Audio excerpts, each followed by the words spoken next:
கிறிஸ்துவுக்குள் மிகவும் பிரியமான சகோதர சகோதரிகளுக்கும் தேவனுடைய பிள்ளைகளுக்கும் ஆண்டவராகிய இயேசு கிறிஸ்துவின் விலையேறப்பெற்ற நாமத்திலே அன்பின் வாழ்த்துக்கள் கூறி இன்றைய தியானத்திற்கு உங்களை தயவோடு அழைக்கிறோம். இன்றைய தியான பகுதி பரிசுத்த மத்தேயு எழுதின சுவிசேஷம் 6ஆம் அதிகாரம் 16 முதல் 18 வசனங்கள். பரிசுத்த மத்தேயு 6:16 முதல் 18. தியான வசனம் பரிசுத்த மத்தேயு 6ஆம் அதிகாரம் 17ஆம் வசனம். பரிசுத்த மத்தேயு 6:17. நீயோ உபவாசிக்கும்போது அந்த உபவாசம் மனுஷர்களுக்கு காணப்படாமல் அந்தரங்கத்தில் இருக்கிற உன் பிதாவுக்கே காணப்படும்படியாக உன் தலைக்கு எண்ணெய் பூசி உன் முகத்தை கழுவு. அப்பொழுது அந்தரங்கத்தில் பார்க்கிற உன் பிதா உனக்கு வெளியரங்கமாய் பலனளிப்பார். கிறிஸ்துவுக்குள் பிரியமான தேவனுடைய பிள்ளைகளே, ஆண்டவராகிய இயேசு கிறிஸ்து நியமித்த கட்டளை அல்ல உபவாசம். அவர் ஒப்புக்கொண்ட ஒரு நியமம் இது. யூத பாரம்பரியத்திலிருந்து கிறிஸ்தவ வாழ்க்கைக்கு கிடைத்த நல்ல ஒரு ஈவு என்று சொல்லலாம். தனிப்பட்ட மனிதன் தனது நிர்பந்தமான துயரமான நாளில் உணவை வெறுத்து தேவனோடு நெருங்கி உறவாடிய அனுபவத்தின் மாற்றம்தான் தேவனோடு உறவாடுவதற்கு உணவை வெறுத்தல் அவசியம் என்ற கோட்பாட்டை உருவாக்கி அதன் வளர்ச்சியே உபவாசம் செய்ய வேண்டும் என்ற நியாயப்பிரமாணமாக மாறியது. யூத வரலாறு சொல்லும் விளக்கம்தான் இது. உபவாசம் செய்யாத யூதன் பாவி, உபவாசம் செய்கிறவனே நீதிமான் என்பதை பரிசுத்த லூக்கா எழுதின சுவிசேஷம் 18ஆம் அதிகாரம் 12ஆம் வசனத்தை வாசிக்கின்ற பொழுது நாம் தெரிந்து கொள்ள முடியும். ஆலயத்திலே ஜெபிக்கிற அந்த பரிசேயன் என்ன சொல்லுகிறான்?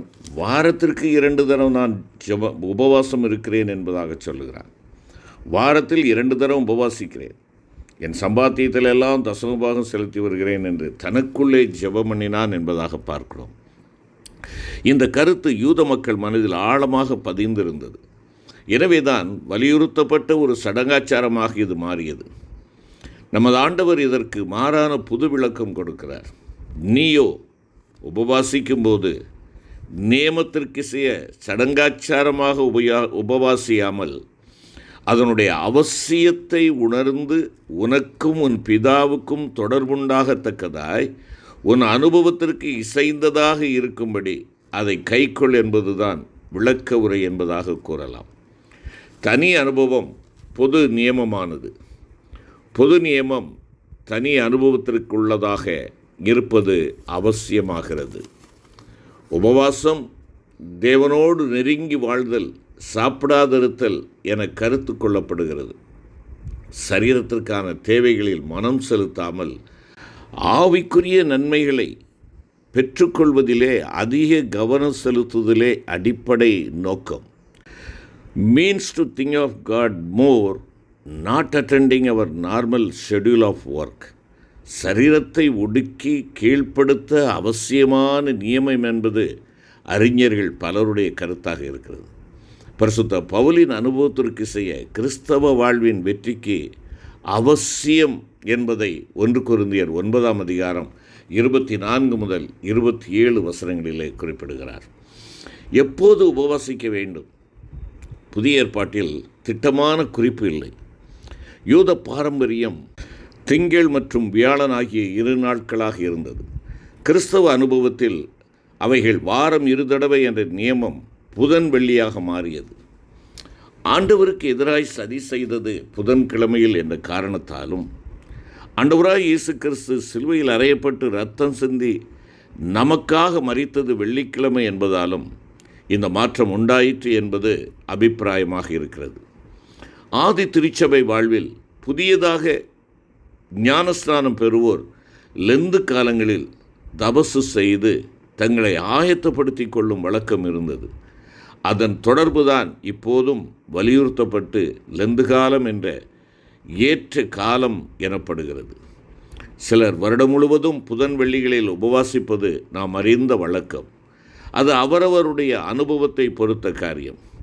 பொதி யாதெனில் குறிப்பிட்ட நாளில் குறிப்பிட்ட ஒழுங்குக்கு உட்பட்டு குறிப்பிட்ட காரியத்தை செய்யாதவன், செய்ய அறியாதவன், இயலாதவன் தானாக அந்த காரியத்தை செய்வான் என்பது இயலாத காரியம் என்பதுதான்.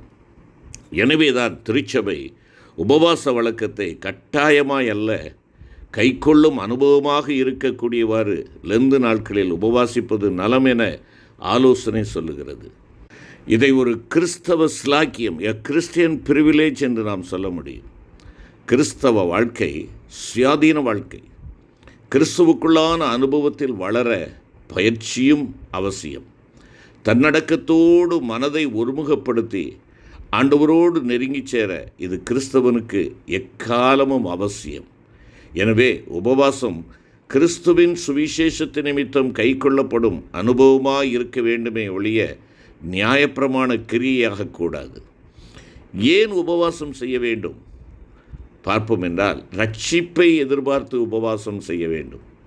பரிசுத்த லூக்கா 2ஆம் அதிகாரம் 37 மற்றும் 38வது வசனத்தை நாம் பார்க்கின்ற பொழுது, அந்நாள் தேவாலயத்தை விட்டு நீங்காமல் உபவாசித்து ஜெபம் செய்த காரணம் மீட்பை எதிர்நோக்கியதாக இருந்தது என்பதை நாம் வாசிக்கிறோம். ஆண்டவராய் இயேசு கிறிஸ்துவின் சீடர்கள் ஏன் உபவாசிக்கிறதில்லை என்ற கேள்விக்கு ஆண்டவர் பதிலளிக்கும் போது, மனுஷகுமாரன் எடுபடும் நாட்கள் வரும்போது, அதாவது தனித்திருக்கையில் மணவாளனை எதிர்பார்த்து தனித்திருக்கையில் உபவாசிப்பார்கள் என்றார். நாம் பாவம் செய்து விலகி பிசாசின் அடிமைகளானோம். தேவ மகிமை நம்மை விட்டு எடுபட்டு போனது. ஆண்டவரிடத்தில் திரும்பி பாவ மன்னிப்படைந்து பிசாசின் அடிமைத்தனத்திலிருந்து விடுவிக்கப்பட்டு தேவ மகிமைக்கென்று வாழ்வதே ரட்சிப்பின் அனுபவம்.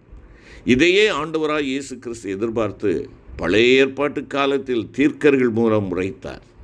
நெகேமியா 9ஆம் அதிகாரம் 1-2, யோனா 3ஆம் அதிகாரம் தவறுகின்ற பொழுது கண்டிக்கிறார். ஏசாயா 58ஆம் அதிகாரத்தில் அதை பார்க்கிறோம். சகரியா 7லேயும் அதைத்தான் சொல்லுகிறது.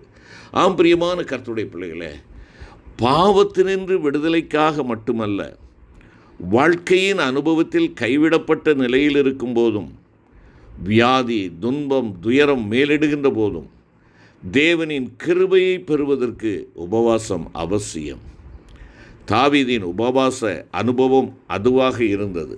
35ஆம் சங்கீதம் 13வது வசனத்திலே அவர் குறிப்பிடுகின்றதான வேளையிலே, அவர்கள் வியாதியாய் இருந்தபோது இரட்டு என் உடுப்பாய் இருந்தது.